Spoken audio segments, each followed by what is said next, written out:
Hello folks, it is time for another 40k rant, and this rant is not one that I think is applicable to everybody, because there are quite a few of you out there who do just fine with this general phenomenon, but it is very personal to me, and I'd like to share how I got over it, because it is a very big stumbling block in the hobby, in any hobby like this really, that kind of saps away the energy, saps away the enjoyment, saps away the want to even do the hobby. And that is losing. And losing badly because of dice rolls, bad plays, bad opponents. Take your pick. So the main problem here is, how do we deal with losing when playing war games like Warhammer 40,000, Age of Sigmar, the Old World, 8th edition Warhammer, Battletech, whatever it is you're playing out there, wherever it is you're having fun doing Napoleonic Wars, whatever it is, how do we actually deal with losing? It's come up in Hobby Nightmares in the past couple of weeks, where people have expressed their desire to get better at losing, which is kind of a misnomer when you think about it, but it is what it is. Losing is part of the game. It is a risk that you take when you partake in something like this. There has to be a winner, and there has to be a loser. And I think any of us who play video games or play war games or whatever, whenever you've got a risk of losing, that risk has to be there for the game to mean anything, right? It's why we don't really respect people who, say, cheat on strategy games, even in single-player games. It's like, well, you haven't really completed the game, have you? Because you weren't playing it on the game's rules. You made up your own rules and had fun. And you play the game however you want to play it when you're on your own, no problem. But in a competitive space like Warhammer, not being able to lose, not being able to handle when things don't start going your way is a big Achilles heel, and it will sap all of the energy and all the excitement out of the hobby for you. Boilerplate disclaimer here, right? I used to be the worst loser. Like, I hated losing.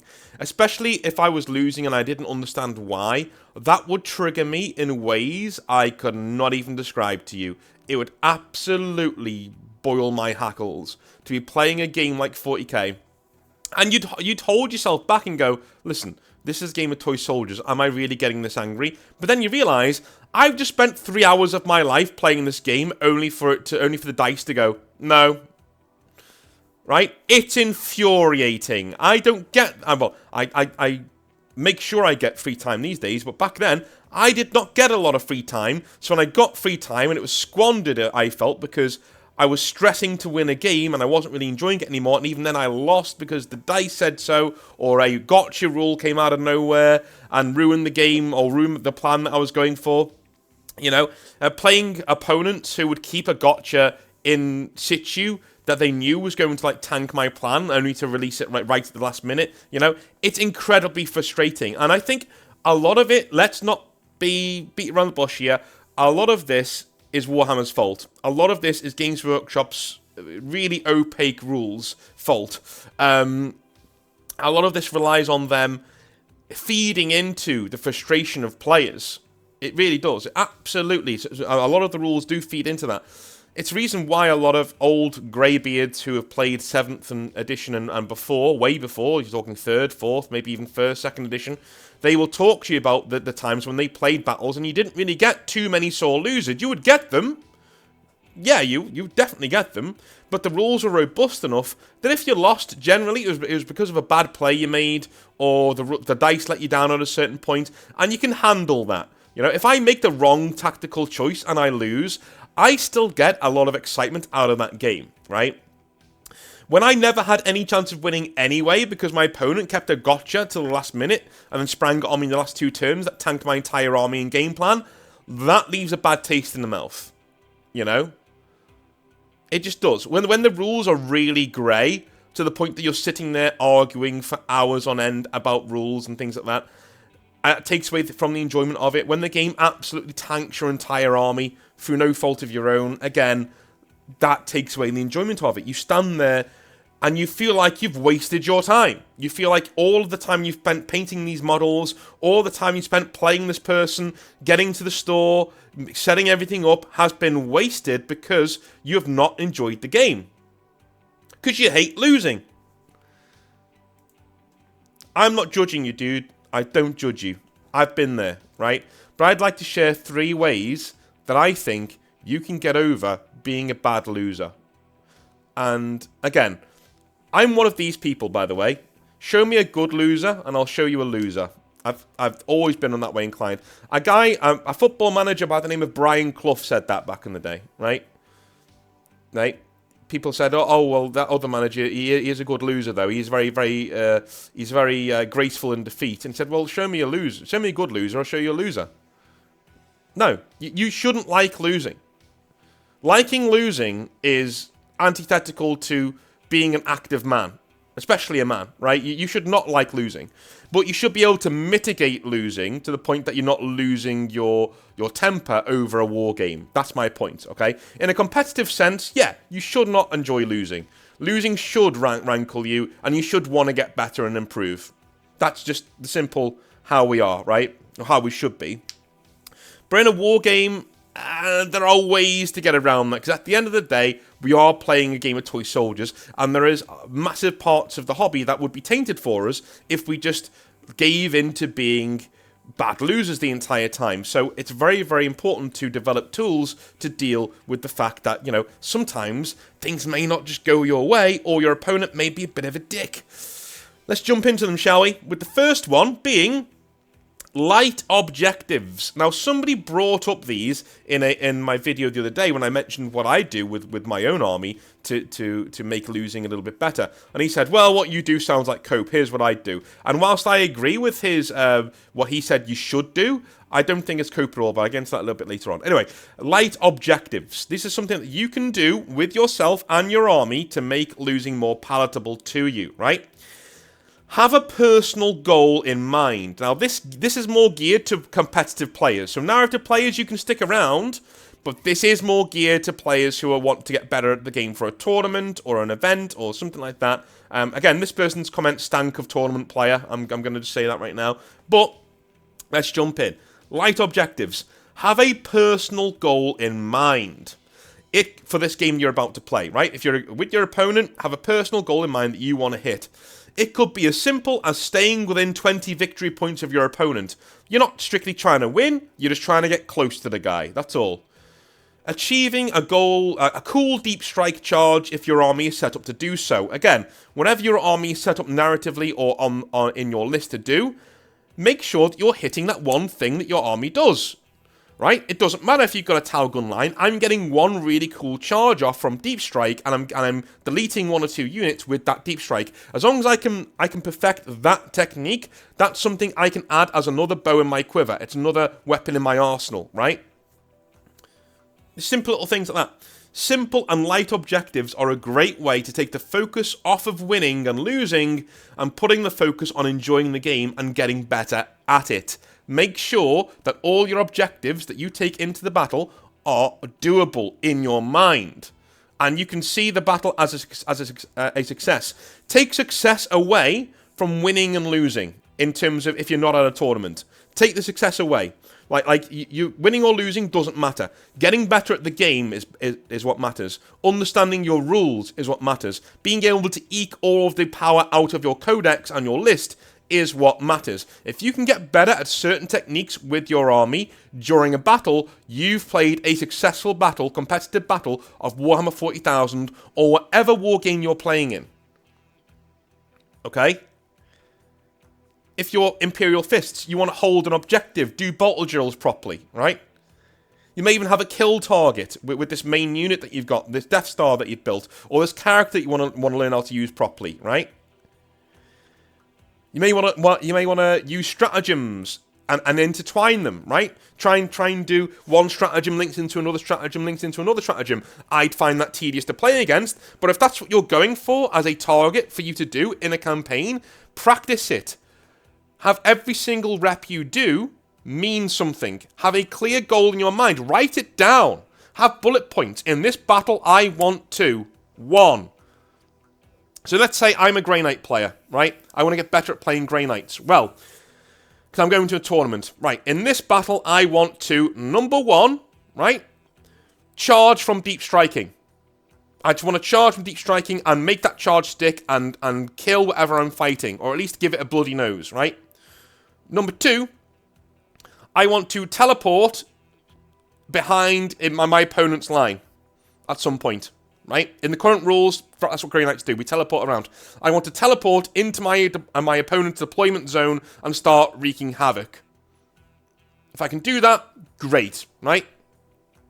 Number 3, I want to buff certain units with certain spells that I want to use. Say Sanctuary or Hammer Hand or something like that. I want to get better at timing my...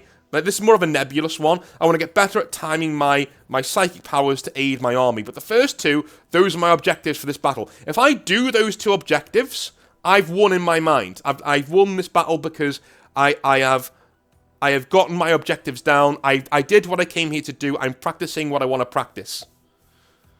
The onus is now not on me winning the battle. It's on having fun and making sure that these techniques are things that I am practicing. As a competitive player, that's what you should be doing. Forget winning and losing. So many people go into practice for tournaments and they just focus on, am I getting reps in winning? If you practice winning, what are you going to do when somebody comes up against you at a tournament who actually knows your tactics or is just better than you at their codex, right? Make sure you're practicing. Make sure all of your goals are achievable. That's really, really, really important. All of your goals need to be achievable, and make sure you're getting better. Every single battle you do, if you want to go as a competitive player, you should be learning more about your codex, more about your army, and more about the game in general. If you're not doing that, you're not going to do very well at competitive tournaments, alright? Or events. Cool. So the second thing you can do, and this is away from tournaments now, but similar to what we just did before, tournament players, competitive players, don't switch off, because you might get something out of this. Alright, the second technique I use, embrace narrative play and campaigns. Okay. The best... we all know what campaigns are, right? We have tree campaigns where we have... do you know what? I can just show you, can't I? I can show you. I'm on the internet. What am I doing? Okay, Warhammer 40,000... 40,000 tree campaign. There we go. Right. So we all know what these are. In fact, I used this the other day on my channel on a Hobby Nightmare when I showed somebody how to actually do a campaign. All the information is literally there online. We're on Goonhammer right now. I don't really use the website myself, not been on it in a long time, but there we go. Goonhammer. These are different types of campaigns. You have your tree narrative campaign, where you start off with a patrol. If the attacker wins, we go down to ambush. If the defender wins, we go down to rescue. And things like that, right? That's what we do in a tree campaign to tell a story. It's pretty cool, right? We have the tree, another tree campaign down here where we have the arrival, the mines, right? This is telling a really banger of a story. Going into a city, going into a hive, and then trying to escape the hive with your army. You get more units as you go on, you get more points as you go on. We know what a campaign is, right? We have absolute big narrative campaigns where we literally just jump on a campaign and we tell a story ad hoc about what is going on this world, in this imperial settlement, how people are fighting, when and why. We all know what these are. We all know what campaigns are. We're all caught up to speed, right? There are different kinds, but a campaign is a campaign. It's telling a story with multiple battles on the tabletop. Simple as, right? Okay, cool. So the best campaigns out there have battles where even the losers accomplish something. If you're writing a campaign for Warhammer 40,000 or whatever it is you're writing it for, I've seen a really good Napoleonic Wars one recently that was really good, right? If you want to know if you're writing a good campaign, a good wargaming campaign, have a look at if your losers are getting something out of their loss. Are they achieving something? If your losers of battles are achieving something, you're doing a good campaign. And I have an example here, right? In an old campaign I did with a few friends of mine at university, my Grey Knights were attempting to take and hold several objectives that were homing beacons for their reinforcements. So we were doing an escalation campaign, but to get your army to come down and help you for the next campaign battle, you had to achieve certain objectives in the battle, right? So I had to take and hold these several objectives that were homing beacons that could call down my reinforcements for the rest of the campaign. I lost the battle, dudes, badly. really, really badly against the Tau. Tau in 7th and 6th were really good, and they hammered me from the board. I managed to take down a load of their close combat units, no problem at all, even a few of their shooting units by deep striking, but I had no chance at the end of the day. He was a much better player than me, and a much better army than what I had at the time. But I had a few paladins left holding the last objective beacon. All the others had gone dark. I'd had them taken away from me. But the one I had left was the paladins and Drago, sitting there, holding it, not budging. The game ended with the score being 82 points to the Tau and 35 points to me. A battering. An absolute battering. But I really enjoyed the game, and I held that last beacon, meaning that I would have a lot more forces in my next battle to choose from. And in my next battle, I played the Tau player again, and I beat him. Right? I literally beat him the next time round. Because I had more things to choose from. I had my entire army on the field. He didn't have more points than me in any of these battles. I just had more things to play with, and I'd gotten better at my army because playing in a campaign battle where there are objectives like that to fight for, you really do get into the nuts and bolts of your army. You get to know what it's good at and what it isn't good at, what heat it can stand. Right, when you're in a battle where there are certain objectives like that. Doing secondaries and primaries and all this other nonsense, I'm telling you now, it doesn't make you better at the game. I just honestly believe that. Because you're going for the secondary, you're not going for the army, if you know what I mean. You're trying to get the secondary, and, army be damned, you're going to get that secondary. If you have a more nebulous objective, as in, hold this objective, hold these objectives on the board, and don't lose them. We'll start you off on them, but don't lose them, right? You're going to start to see certain parts of your army. Like, I started to say, wow, these paladins are really tanky. Wow, I can really do well if I teleport around the map. Wow, my Dread Knights can shunt 30 plus inches right into the head of the enemy to hold them up, so I can hold objectives and things. The next time we did an objective game against that Tau player, I battered him, right? I held all my objectives, and he couldn't get past. I took 3 Dread Knights, put them right in front of him, and said, come at me, bro, shoot all you want.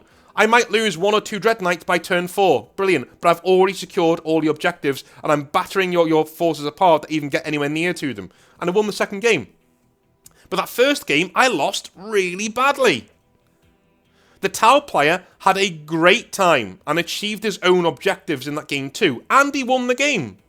And I got to make a heroic stand against the odds. I lost the game, but I also got my objective.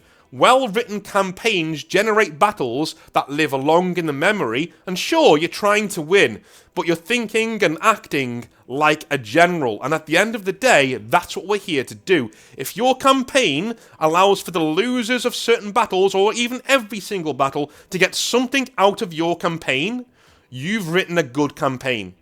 There are so many campaigns out there that just bypass that. If you win, you get this. If you lose, you don't. No, that's a terrible campaign. Don't do that. If you win, you get this. If you lose, but you put in a good performance, you get this. If you get table at the top of turn 2, fair enough. You know what I mean? But like, all 40k games, most of them follow that arc, right? The winner will win, and the loser will put in a good fight, a good performance, but will just come up short in the end. That's normally how 40k goes. Tablings at the top of turn 2 aren't the norm. That they happen, absolutely, and there's plenty of hobby nightmares out there that will show you that that's what happens. Especially if you go to a tournament, something like that, yeah, it will happen. But getting the most out of 40k means giving options to people who don't win. Because the game's supposed to be about fun, not winning and losing.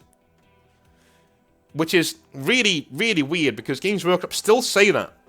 It's in the fine print of 10th edition, don't get me wrong, but they still say winning or losing doesn't matter. Technically, it's meant to be just for fun. Well, your rules say otherwise, Games Workshop. Your rules say that it is all about winning, because there are so many gotchas and take-backs and re-rolls and God knows what else, that you're there all day trying to decide who won anything, never mind bloody the battle itself.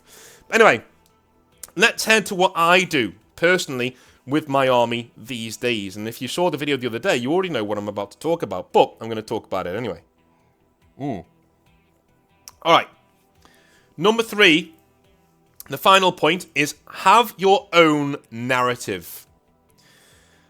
This is something incredibly near and dear to my heart. I love this part of the hobby, dude. It's brilliant, okay? So, in terms of the narrative, having your own narrative. So, back in the day, when I was working for Games Workshop, I had a Space Marine force that was mainly based around Grey Knights. And my Space Marines who were attached to the Grey Knights were essentially, Imperium soup. But their entire lore was that they were called the Steel Wardens. And the Steel Wardens were essentially... do you know how Eltharion the Grim plays on Total War? He's basically fantasy Batman, and he has a cave where he keeps all of the big nasties that he's captured, and he interrogates them and tortures them and gets information out of them, right? That's what the Steel Wardens did as a Space Marine chapter. They would head out there and they would capture the most brutal, nasty things in the galaxy, and they'd throw them into their fortress monastery and torture them and get things out of them, and, they were able to pass that information on to Imperial Command and things like that, and that's what they did, right?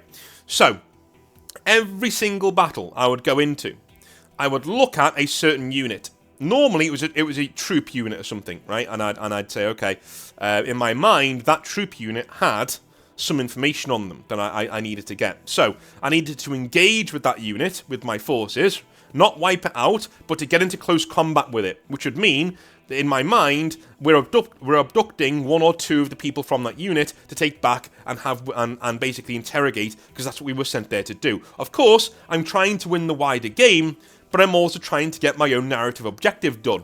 And if I've done that, then I've literally, in my mind, done what I needed to do, and we're okay to bug out of there, sort of a thing.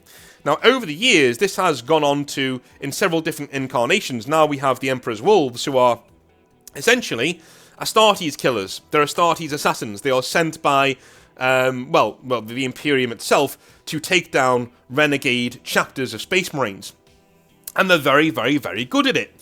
They're essentially people who look at the Space Wolves and go, you're not the Emperor's executioners. No, we are the Emperor. Thank you very much. We have on our record several kills against other Space Marine chapters, not even Chaos ones we've been sent against just by the Imperium itself. This chapter's gone rogue, go and kill them. And chapter against chapter, we take them down, right? Every single stratagem, every single tactic in the lore that the Emperor's Wolves has is geared towards killing Space Marines, and not just traitor ones. They are if this was a 7th edition army, they would have copious amounts of power weapons in their army, right? That they are there to chew through power armor. They get very good stat buffs against Space Marines. If I play my own rules. If I don't, I just play them as Blood Angels, and that's how they go, right? But still, in my mind, we're against Space Marines. So what I do, again, very similar, but instead of playing to just engage with a unit, the Emperor's Wolves try and kill a unit. They will sit there, and I will pick out one unit that looks particularly cool on the battlefield. It might be a troop choice, it might be an elite choice, it might be a fast attack choice, I don't know. I don't generally do characters, because then you're relying on the other person buying into what you're doing, and that's not fair on them. They're playing their own game at the end of the day, and I'm playing the game, but I'm also playing my sub-objective in my head, that if I accomplish that, I can look at this as another chalk-up narrative win for the Emperor's Wolves, so I don't need to, I don't need to bend over backwards to try and justify it, right? So I'll get into combat with, say, some Stern Guard veterans, because these are the veterans who have caused this Space Marine chapter that I'm playing against to go rogue. So we need to cut out the cancer, and maybe we can interrogate the rest of them, and everything will be fine. That's what I do. So we go in there, I throw everything that I have at that one, I try and separate and isolate that one group and then annihilate them, right? That kind of a thing. That's pretty cool, right? So essentially, they are a group of Space Marine assassins. Assassins is such a really good thing to do for this kind of army. This kind of thing you want to do is going into any battle and having that sub-objective in your head of, if I accomplish this, then my narrative purpose for being in this battle is accomplished. I've done it, right? I've done my job, and now my guys can bug out of there. Of course you don't. You play the game to the bitter end, because the other person needs to have fun too. But in your head, your guys are just fighting a retreat now. They're trying to get out, sort of a thing, right? They're getting out of there. Even if you lose every single model on the tabletop, as long as that one thing you were trying to kill is gone, you've won in your mind. You've lost the game, sure, but in your narrative, you've won, right? You've won this narrative part of it. If you want to, you don't even need to tell your opponent that's what you're doing. I've done that before. When I've gotten the vibe from an opponent, they are a very competitive player, and they don't want to hear about my narrative bullshit, I keep it to myself. I don't say anything. I keep it to myself. I shake their hand after the game, say, very good game, sir, and I go on my way. And I know in my head that I was going for that Sternguard veteran squad, and by God, we got it. Another one chalked up for the Emperor's Wolves, where we went in there, and we got our man, right? It's cool, man. It's a really awesome feeling. You lose so many games, but you feel great. You really do. And you win games too. Because quite a lot of the time, going after a specific unit that the opponent isn't expecting you to kind of throws them off. And they start going, what? You know, and they start like repositioning their army so it leaves other parts of it exposed and stuff. The final army I want to talk about is the current Age of Sigmar army that I'm working on, that I'm absolutely in love with this project right now. It is the Ard Boys. It is the soup destruction mercenaries, right? These dudes will fight for pay and food no matter who is offering, okay? It is a Grand Alliance destruction army from Age of Sigmar, with orcs as the main backbone, Iron Jaws, so the big brutey orcs in armour, they're the main backbone. We have ogres in there, who are there as again, big slabs of meat to throw at the enemy. We don't do any ranged at all, right? We have ogres, we have trolls, and we have orcs, Iron Jaws. And they're led by a chaos, literally a chaos lord on, what is he on? What is he riding? Oh no, let me see. He's riding a Karkadrak, right? That guy, the chaos lord riding a Karkadrak. And he is essentially, I play him as a war boss. You know, I play him as Godrak on his war lettuce, right? On his war cabbage. That's who I play him as. But he is, in my narrative, he's a human warrior who got disgruntled with chaos because they just never, you know, they were just too mental. You know what I mean? He doesn't like demons, doesn't like anything like that. But he's really, really good at fighting. So he wanders the wastes, just fighting orcs, just beating the living hell out of them. And he keeps winning. Just keeps winning. And the orcs, seeing this dude keep winning, start following him around. He finds this very annoying at the start and starts killing them. But eventually, other orcs try and kill him, and those orcs defend him because they see that they're on his side. They're like, yeah, this guy gets in a good fight and he wins. Let's follow him. And his horde grows and grows and grows until he's got a lot of orcs there following this human around. Who you know, he's this barbarian Conan figure walking around with a load of orcs behind him. He starts attracting ogres to his cause as well. Trolls, all different things that like food, meat, gold, coin. They all start following him.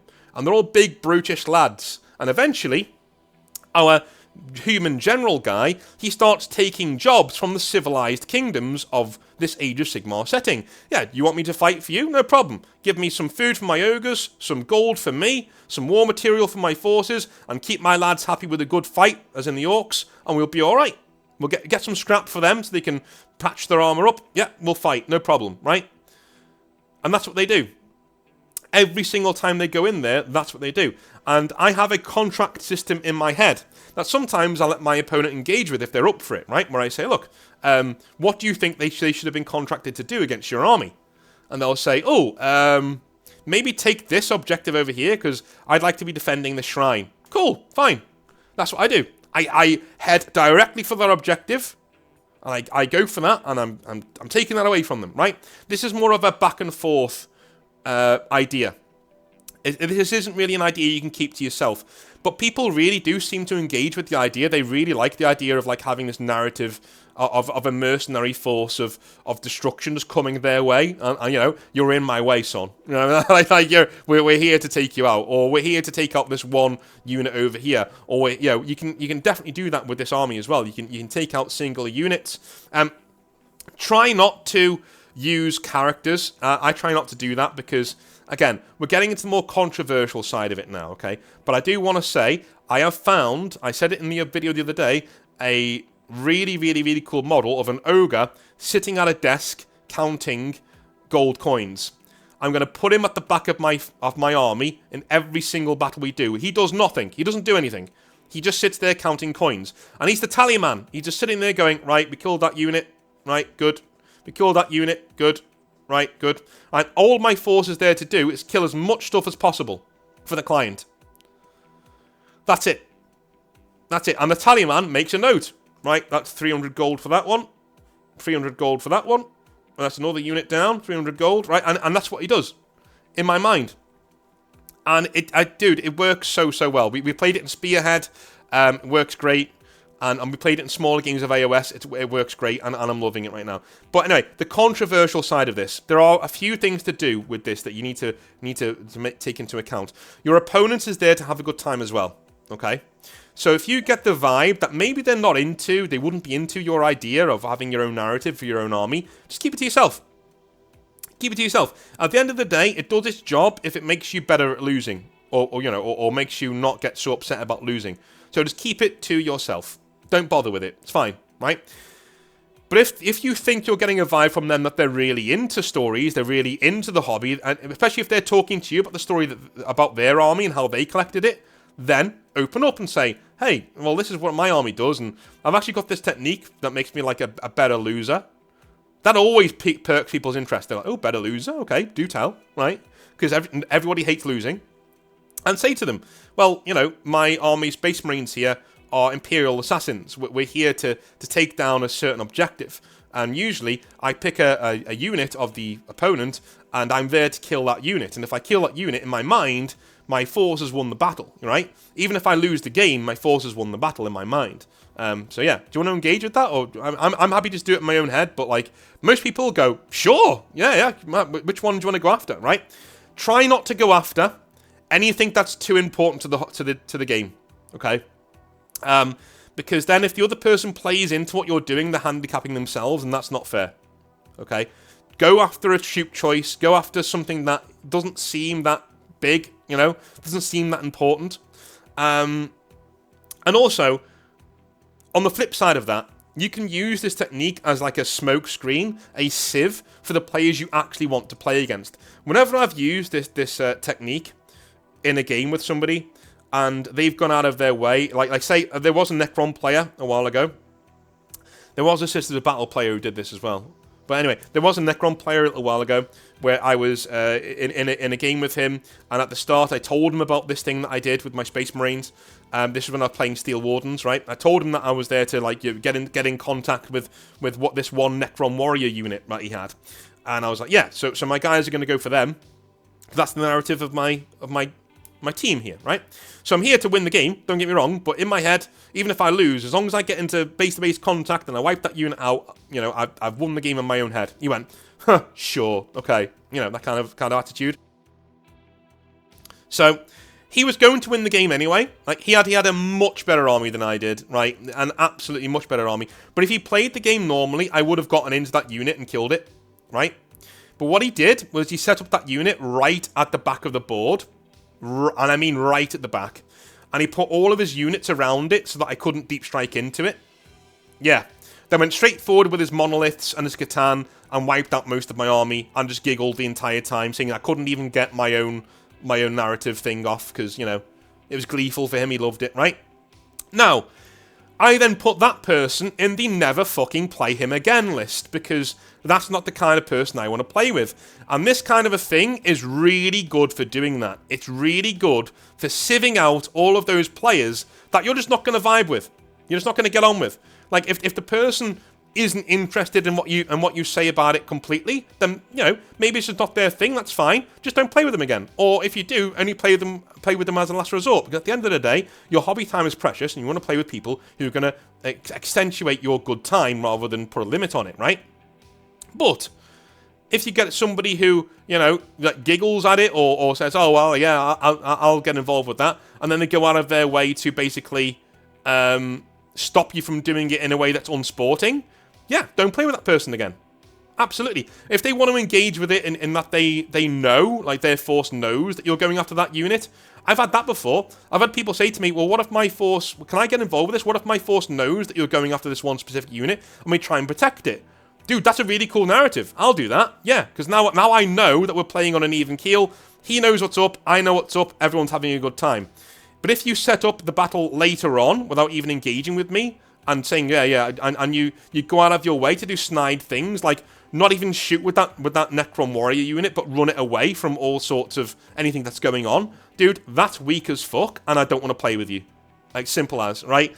If you want to get involved, get involved. No, I've got no problem with that. Even if you want to defend that unit to the death, as long as you tell me that's what you're doing, and we're playing a game when everybody knows what the score is here, that's fine.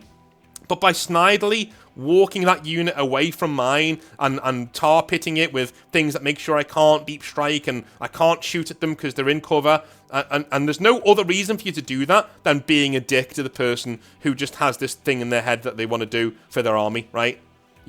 You're literally going out of your way to troll at that point, and that's not the kind of person I want to play in 40k, right? So it is really, really, really good at sieving out those people, at smoke screening out those people, and getting rats out of there. So you're like, I don't want to play these people, right? The vast majority of people in this hobby will be really, really excited when you bring up something like this. They'll be like, wow, that's a really good idea. I'll do that, right? I've had people defend their units before going, right, I'm going to defend this unit to the death. And I've been like, right, I'm going to try and kill it to the death, right? And we have a really good battle. So those are the different ways I use my own narrative to cope with bad losses in games. I'll be very fair, I lose most of my games in Warhammer 40,000 Age of Sigmar. I think I've got, like, if I put a number on it, maybe like a 40% win rate. 40%, right? So I don't win most of my games, but the ones I don't win and I lose, even if I lose badly, I always make sure I do that objective, and I've never really failed to do it. I've never failed to do my own narrative objective. It's always been done somehow, right? Because other war gamers, it works so well with guys who just want to play the game. They're not bothered. This works so well for that, especially if you're going up against a tournament player or a competitive player. It works so well because they get what they want in a really tight, close game, right? That they probably are going to win. So they get what they want, and I get what I want in that they're playing the game, and it's almost as if the other army doesn't know that I'm here to assassinate that one unit, which is how it would be in real life, right? So it actually plays out like it would in real life, and it's really exciting. And I've had games where the other player's been really confused as to why I'm so excited to keep playing when I've got like 2 units left. Do you know what I mean? And it just makes for a better game, man. The New Destruction Alliance one is even better because Sigmar is a very smashy game, and just to see that tally man at the back of the board going, another one dead, right? It's just really funny, and people really get into it. That this human lord is leading his orc boys, and they're all chanting his name and stuff because he just keeps winning battles, right? It's brilliant. Not even keeps winning battles. You don't need to win as an orc. You just need to get into fights. And he keeps getting into fights, but in his own mind, he's also earning money because he's destroying targets and stuff. So that's what I do to make sure that I'm a better loser in games. To make sure that I can lose with grace and with still enjoyment of the hobby in my heart. Do you guys have any mechanisms to make yourself better at just accepting defeats or defeats not ruining your day? Let me know in the comment section down below. I will speak to you tomorrow for some more Hobby Nightmares, and we'll be back on Thursday for our Grimdark Therapy podcast, where we are going to be discussing what the 40k Outer Circle and I on which has been the best era of 40k, or the best edition of 40k rules. Let's get into that on Thursday. I'll see you later. Have a good one. Bye now.